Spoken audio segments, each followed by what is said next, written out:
Ngomongin soal duit, emang bener ya kalau cara ngaturnya pria dan wanita itu beda banget? Wah, ini pertanyaan klasik sih. Nah, dalam pembahasan singkat kali ini, kita akan coba bedah bareng-bareng topik yang super menarik ini. Jadi, pertanyaan besarnya, siapa sih yang lebih jago soal uang, pria atau wanita? Ini sering banget kan jadi perdebatan seru. Yuk kita coba cari jawabannya sama-sama. Untuk menjawabnya, kita nggak akan pakai teori doang. Kita akan lihat contoh langsung dari pasangan yang udah 13 tahun barengan, Theo dan Dita. Cerita mereka ini menarik banget karena mereka benar-benar mulai dari nol dan harus pinter-pinter nyatuin dua cara pandang soal keuangan yang beda banget. Oke, kita mulai dari awal banget ya. Gimana sih cerita mereka? Jadi, akar dari perbedaan strategi keuangan mereka itu ternyata udah ada sejak awal hubungan mereka. Pola pikir dan tujuan mereka soal uang itu benar-benar nggak sama. Nah, coba deh lihat kutipan dari Theo ini. Jelas banget kan pola pikirnya? Dia ngelihat dirinya itu sebagai provider atau penyedia. Di kepalanya, udah jadi tugas utama dia sebagai laki-laki buat nyiapin 3 hal besar dalam hidup. Jadi, ini poin utamanya. Theo fokus banget sama 3P besar. Pernikahan, properti, dan pergerakan alias mobil. Semua itu dia anggap tanggung jawabnya. Sementara itu, Dita memposisikan dirinya sebagai supporter. Tujuannya adalah nabung buat jadi dana cadangan ya. Buat jaga-jaga aja kalau dana dari Theo ternyata nggak cukup. Beda banget kan titik awalnya. Terus, gimana kelanjutannya dengan pola pikir yang beda ini? Nah, ini yang menarik. Perbedaan itu ternyata kebawa langsung ke gaya investasi mereka masing-masing.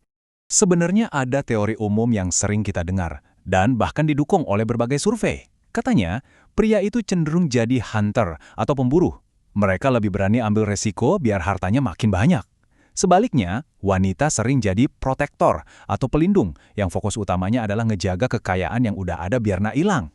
Dan tabel ini ngegambarin perbedaan mereka dengan jelas banget. Theo, si pemburu, profil risikonya ya agresif. Tujuannya melipat gandakan aset, jadi mainnya di saham dan proyek-proyek bisnis. Di sisi lain, Dita, si pelindung, gayanya defensif banget. Tujuannya ngejaga aset, jadi pilihannya ya yang aman-aman aja, kayak deposito dan emas. Kontrasnya kelihatan banget kan? Dengan perbedaan yang setajam ini, kira-kira ada nggak sih titik temu di antara strategi mereka? Jawabannya ada, dan ini nih bagian yang paling seru dari cerita mereka. Walaupun gaya investasi mereka kayak langit dan bumi, ternyata mereka ketemu di satu instrumen yang sama, emas fisik. Emas inilah yang jadi jembatan buat nyatuin si pemburu dan si pelindung. Buat Dita, ceritanya sama emas ini personal banget. Awalnya tuh dia dapat emas sebagai hadiah anniversary dari Theo. Pas dia lihat nilainya naik terus, dia jadi penasaran. Dari situ, dia mulai punya kebiasaan baru, yaitu nabung emas batangan kecil yang 1 graman itu loh secara rutin. Dia suka karena bentuknya fisik, bisa dipegang, dan rasanya kayak ngumpulin barang koleksi. Nah, kalau buat Theo, emas juga cocok banget sama mentalitas pemburunya. Kenapa? Soalnya emas ini bisa main 2 peran. Sebagian dia simpen buat investasi jangka panjang, sebagian lagi bisa dia puterin, dia tradingin buat cari untung. Jadi, emas ini instrumen yang fleksibel banget buat kedua strategi mereka. Pilihan mereka buat investasi di satu merek emas tertentu juga ada alasannya loh, dan praktis banget. Buat mereka penting banget kalau mereknya itu merek lokal yang besar dan terpercaya, terus gampang dicari di toko dekat rumah. Mereka juga pegang prinsip emas ya emas, jadi nilai jualnya nanti nggak dipengaruhi desain atau tahun pembuatan. Bahkan hal-hal kayak desainnya yang bagus buat hadiah dan ada aplikasinya buat cek harga juga jadi pertimbangan mereka.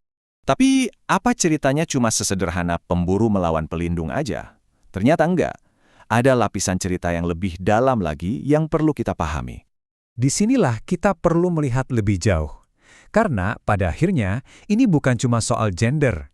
Latar belakang dan sejarah pribadi seseorang itu ternyata perannya gede banget dalam ngebentuk kebiasaan finansialnya. Kutipan dari Theo ini dalam banget. Dia bilang, "Perjuangan terbesar saya sekarang adalah belajar menikmati uang. Selama bertahun-tahun, saya menempatkan ego dan keinginan saya sendiri di urutan paling belakang." Ini nunjukin banget ya, gimana dampak psikologis jangka panjang dari perjalanan finansial seseorang. Jadi, ini dia intinya. Latar belakang Theo yang memulai dari nol, bahkan dengan beban utang keluarga, itu yang bikin dia jadi sangat anti risiko selama bertahun-tahun. Pengalaman hidupnya ini ternyata jauh lebih kuat daripada insting pemburu alaminya. Strateginya dibentuk oleh perjalanan hidupnya di masa lalu. Dan angka ini merangkum semuanya. Kesuksesan finansial mereka sebagai pasangan itu bukan hasil instan, tapi ini adalah hasil dari 13 tahun komunikasi, negosiasi, nurunin gengsi, dan terus-menerus ngebangun sebuah strategi bersama. Kisah Theo dan Dita ini nunjukin kalau nggak ada satu cara yang benar, yang ada hanyalah proses buat nemuin titik temu. Jadi pertanyaan terakhir buat kita renungkan bareng-bareng, dalam kehidupan finansial Anda, baik itu sendiri ataupun bareng pasangan, di mana sih Anda menemukan titik temu Anda?